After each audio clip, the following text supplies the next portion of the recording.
अब एक किताब आई है, महाराष्ट्र के पूर्व आईजी रहे हैं मुशर्रफ जी, उन्होंने एक किताब लिखी है, आरएसएस आतंकवादी संगठन है, और उसमें उन्होंने साबित किया है, ये बताया जा रहा है। इसमें कितनी सच्चाई है? क्या वाकई में ऐसा कोई किताब है या सीधे किया है उन्होंने उस किताब में? अच्छा, ये एक किताब है। इस किताब का टाइटल है, अंग्रेजी में इसका हेडिंग है, Brahmin bombed and Muslim hanged. अभी इसका हिंदी है, हिंदी अनुवाद है, बम फोड़े ब्राह्मणों ने और सूली पर चढ़ाए गए मुसलमान। एक किताब आई है उनकी, और एक किताब आई है जिसका शीर्षक है आरएसएस देश का सबसे बड़ा आतंकवादी संगठन।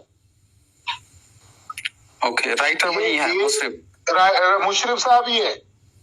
मुशर्रफ साहब पूर्व आईजी है और उन्होंने किताब लिखी है जिसका टाइटल इतना स्फोटक है। अभी तक इसको बैन नहीं किया गया है और ना ही उनके ऊपर कोई केस चल रही है। उन्होंने लिखा आरएसएस देश का नंबर 1 आतंकवादी संगठन, और उन्होंने अपने दस्तावेजों में ये सिद्ध किया कि अजमेर शरीफ बम ब्लास्ट में आरएसएस के 3 लोगों को आजीवन कारावास घोषित किया कोर्ट ने।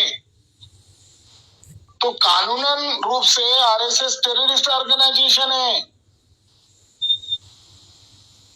आरएसएस के 3 वर्कर के ऊपर इसका अजमेर शरीफ बम ब्लास्ट की जांच हुई, तो उसमें आरएसएस के लोगों के द्वारा वो बम ब्लास्ट करवाया, ये कोर्ट का जजमेंट है, और आरएसएस के 3 लोगों का जीवन कारावास हुआ।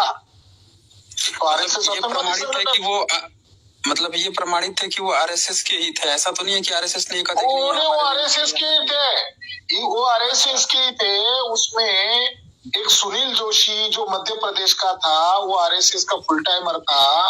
ये बात अभी भी संदिग्ध है, और उनके परिवार वालों ने आरएसएस के ऊपर केस डाला था कि इन आरएसएस के लोगों ने इसका यूज किया और बाद में मरवा डाला। वो 3 लोगों में एक सुनील जोशी है जिसको मारा गया था, वो आरएसएस के लोगों ने ही, प्रज्ञा सिंह ठाकुर ने ही मारा है, ऐसा उसके परिवार का कहना था।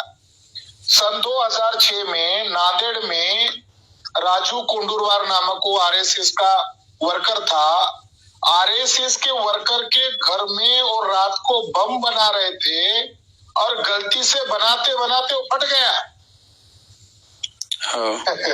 आरएसएस के वर्कर्स लोग बम बनाते हुए फट गए, तो सीबीआई जांच की गई थी, और जांच में पाया गया कि आरएसएस के लोग बम बनाते हैं।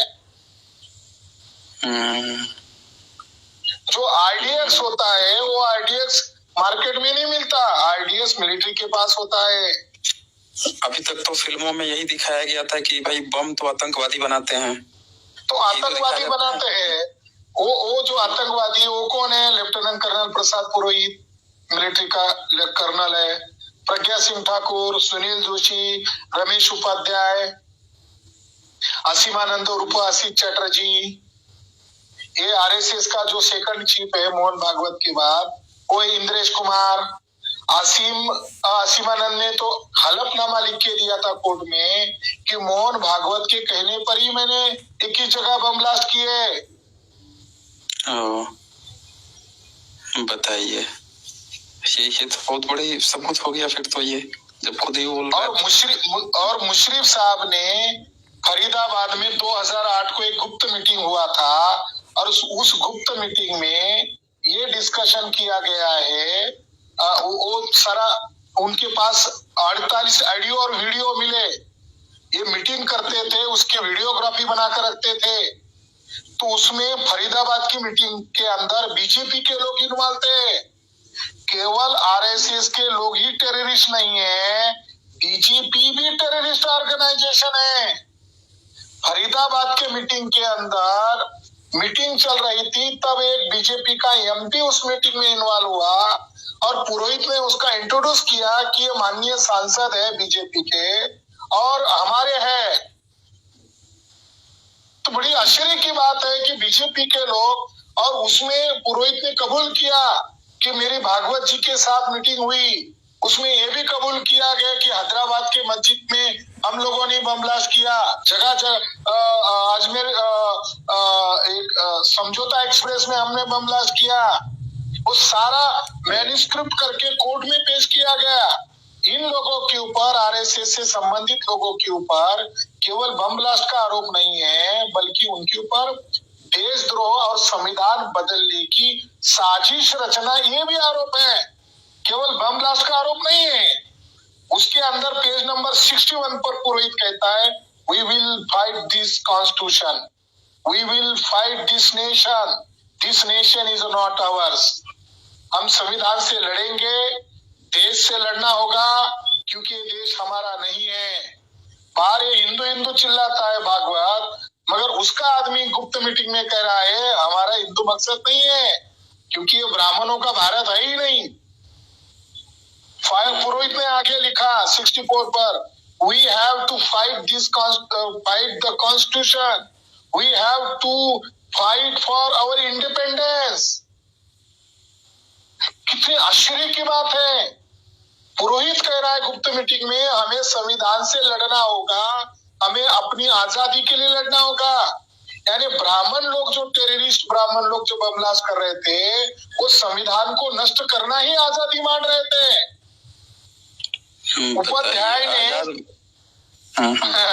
उपाध्याय ने डायलॉग में कहा, this constitution is not applicable to us, will not be acceptable to us.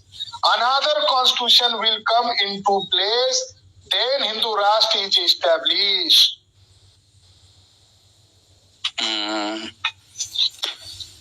बताइए, बम बना के फोड़े जा रहे हैं, क्या क्या चल रहा है इस देश में। देखिए साथियों, ये सब जानकारियां जो है, ये कई चीजें। अच्छा, छत्रपति शिवाजी महाराज जी का पुतला जो है, पिछले सप्ताह से मैं देख रहा हूँ तो उस पर लगातार विवाद छिड़ा हुआ है महाराष्ट्र में। क्या मामला है ये जो सरकार है शिंदे, एक टूल है आरएसएस का, और उन्होंने योजना बनाकर, प्लान बनाकर ये उसको तोड़फोड़ करके लिया। शिंदे, ठाकरे की पार्टी तोड़ के, फिर शरद पवार की पार्टी तोड़ के अजित पवार को, ये तीनों की सरकार, तीन तोड़े हुए लोगों की सरकार बने।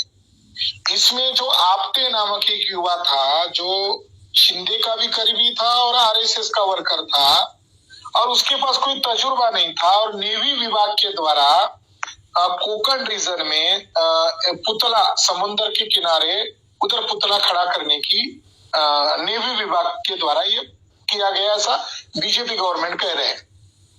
मगर अथॉरिटी बीजेपी गवर्नमेंट को देनी थी, स्टेट गवर्नमेंट को। दरअसल ये हुआ कि बीजेपी गवर्नमेंट ने अरबी समंदर में, मुंबई में बहुत ऊंचा छत्रपति शिवाजी महाराज का अश्वरूढ़ पुतला खड़ा करने की डिमांड 10-12 साल पहले की है। अब हर 5 साल बाद वही मुद्दा आता था कि अब कब करने वाले हैं। बीजेपी के लोग केवल मराठा लोगों की मानसिकता को केवल हवा देते हैं और सत्ता में आते हैं भूल जाते हैं।